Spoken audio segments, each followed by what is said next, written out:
Alors dès qu'au mois, nous avons pris la direction de Maillet, puis Vasse, et nous sommes ici arrivés à Aubigny-Racan. Je suis en compagnie d'Olivier Gastineau qui va nous parler de ce site archéologique exceptionnel. C'est la première fois que je le découvre et vous allez nous en parler un petit peu plus. Bonjour Olivier. Bonjour, donc effectivement on est sur le site archéologique d'Aubigny-Racan qui est un site qui a fonctionné entre le 2e et le 3e siècle après Jésus-Christ.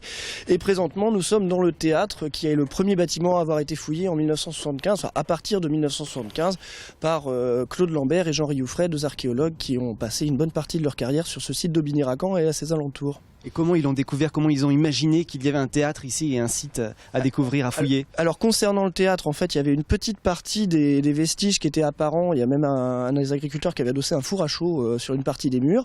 Donc ça, c'était connu depuis le XVIIIe siècle. Par contre, les autres bâtiments qui sont présents sur le site, le marché forum, le temple et les thermes, eux ont été découverts à partir de 1972 par prospection aérienne. C'est-à-dire que les vestiges, les ruines qui vont être sous le sol, qui ne sont pas visibles, on peut les repérer grâce aux cultures qui vont pousser de manière différente à l'emplacement de ces murs et qui vont marquer le plan en fait des bâtiments dans les cultures notamment céréalières. Donc ici il y avait de la terre, il y avait des champs, il y avait des cultures au-dessus de ce théâtre. Ouais, au-dessus du théâtre en partie, n'était pas intégralement recouvert, mais les trois autres bâtiments, eux, oui, étaient totalement intégralement recouverts et étaient en culture. Donc on parle du 2e siècle après Jésus-Christ. Il se passait quoi ici? Alors dans ce théâtre, on sait que c'était un grand théâtre parce qu'il pouvait accueillir à peu près 3000 personnes d'après les calculs qu'ont fait les archéologues. Par contre, on est assez démunis pour connaître précisément le type de spectacle qui était joué à cette période-là ici sur Aubigny-Racan parce qu'on n'a aucun texte, par exemple ancien, datant de la période ou un peu postérieure, qui nous raconte exactement ce qui se passait sur ce site. Et même en règle générale concernant les représentations théâtrales sur cette période-là en Gaule, parce qu'on est quand même assez loin de Rome ici, on a assez peu d'informations. On sait que c'est pas la grande tragédie classique grecque par exemple, on sait que ce ne sont pas non plus les pièces de Plaude du 2e siècle avant Jésus-Christ, on est probablement sur des divertissements plus de l'ordre du cirque ou un peu plus grivois on va dire que la grande tragédie classique ou la grande comédie classique grecque quoi. On parlait de 3000 personnes ici, elles étaient debout, assises, ça fonctionnait comment? Alors elles étaient assises, là ce que vous voyez, ce sont les substructures en fait en pierre, les gradins eux étaient en bois, on avait un ensemble de gradins en bois, le bâtiment sur la partie arrière montait à peu près jusqu'à 12 ou 15 mètres de hauteur, ce bois évidemment on l'a pas retrouvé, ce qui permet d'attester sa présence, c'est les nombreux clous qui ont été retrouvés et qui montrent que toute une partie de l'édifice était construite en bois, et donc les spectateurs se positionnaient en fonction de leur rang social, de leur statut social, c'est-à-dire que les CSP+, de l'époque, on va dire, se situaient au premier rang et le VIP parmi tous les autres se trouvait, lui, dans la petite loge carrée qui se situe là-bas. C'était l'emplacement privilégié, préférentiel. Et au fur et à mesure, les différents corps de métier se plaçaient en fonction de leur statut. Les esclaves, puisque les esclaves avaient le droit d'accéder au spectacle. Et puis, voilà. Alors il n'y a pas que le théâtre que vous avez découvert ici à Aubigné, il y a encore pas mal de choses. Les thermes aussi plus loin? Les thermes notamment de l'autre côté de la départementale, à peu près à 500 mètres d'ici, donc qui sont des petits thermes par rapport à ce grand théâtre de 3000 personnes. Concernant le théâtre, on peut venir quand on veut, c'est ouvert? C'est ouvert au public, il y a un cheminement, une signalétique, un cheminement qui est adapté aux personnes à mobilité réduite et une signalétique qui permet de comprendre et d'envisager un petit peu ce qui se passait dans ces bâtiments et l'apparence qu'ils pouvaient avoir. Bon, pour visiter les thermes, si on court, on met combien de temps à peu près? Si on court, on peut mettre 4-5 minutes. Bon, on va dire, on se donne rendez-vous dans 5-10 minutes pour visiter les thermes qui sont de l'autre côté de la route. Tout à fait. Je vous rends l'antenne, à vous la rue Pasteur, et on se retrouve dans quelques secondes. À tout de suite.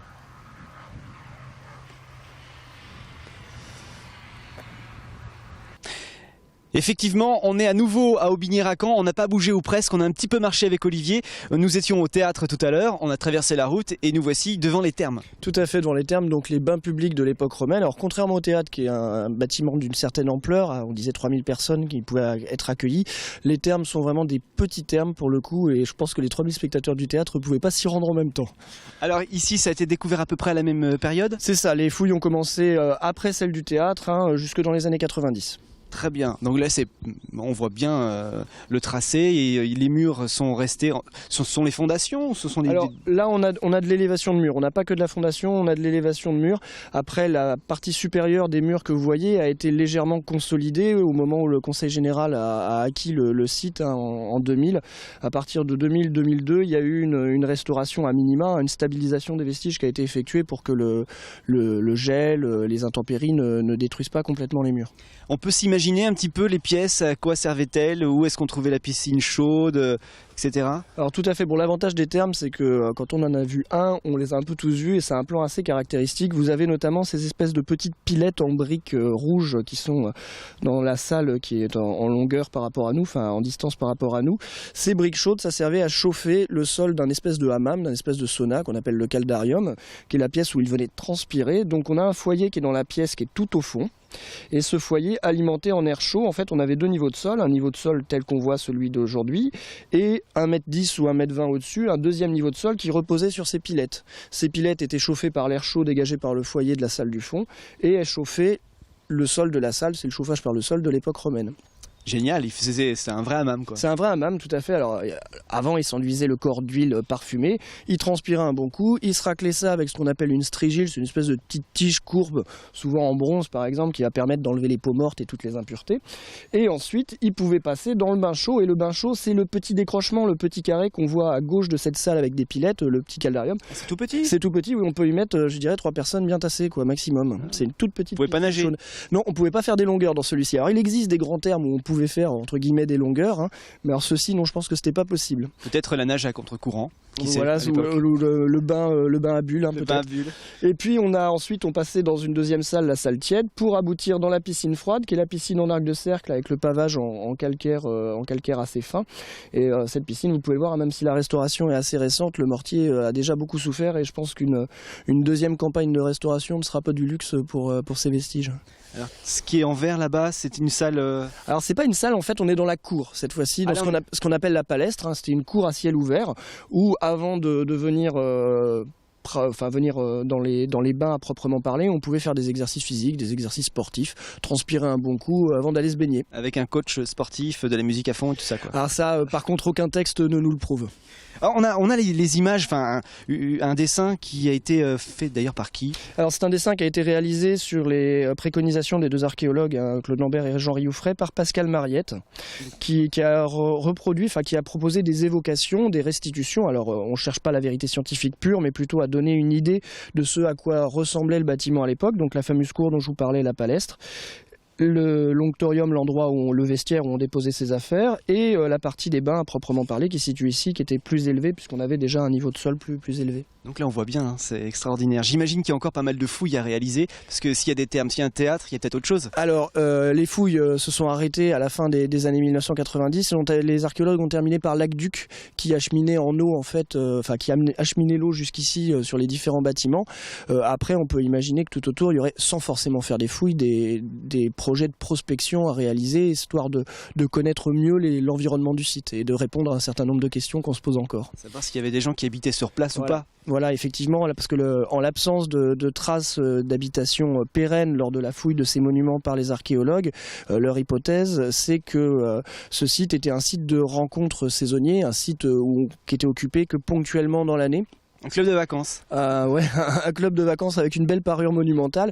Donc c'est vrai que cette question-là mériterait éventuellement d'être tranchée par des recherches ultérieures, quoi. À suivre. À suivre, exactement. C'est l'avantage de l'archéologie. Ce que je vous raconte là, dans 10 ans, ce sera peut-être pas vrai parce que quelqu'un aura prouvé le contraire. Nos petits-enfants, arrière-petits-enfants, on ne sait pas. Voilà. Merci infiniment Olivier, on peut venir quand on veut. C'est ouvert, c'est en accès libre. Comme je vous le disais, il y a une signalétique qui permet de comprendre un petit peu les vestiges. Et il y a aussi un document que je dois avoir dans la poche. Un petit document qui a été fait par le Pays d'art et d'histoire avec les archéologues et qui permet de comprendre le site, qui présente quelques photos du mobilier, des objets qui ont été trouvés, qui pour le moment, à part 2 d'entre eux au Carré Plantagenet, ne sont pas visibles pour le public. Très bien. Merci pour ces explications, merci d'être venu jusqu'à nous pour ce 100% Sarthe exceptionnel. Et puis on vous recroisera, je sais plus, un peu partout, hein. On vous retrouve un peu partout avec des expositions, avec... Tout à fait, on va en lancer une sur le passé antique de la Sarthe, justement à partir du 27 novembre, au Céram Pierre Thérouanne à Allonne. Toute l'histoire des campagnes en Sarthe à l'époque romaine. On y sera, on viendra dans l'Infiltré. À bientôt, merci. Et nous on va continuer la route, 100% Sarthe continue, je vous rends l'antenne. On se retrouve d'ici quelques minutes à la Flèche, le temps d'y aller bien sûr. À tout à l'heure.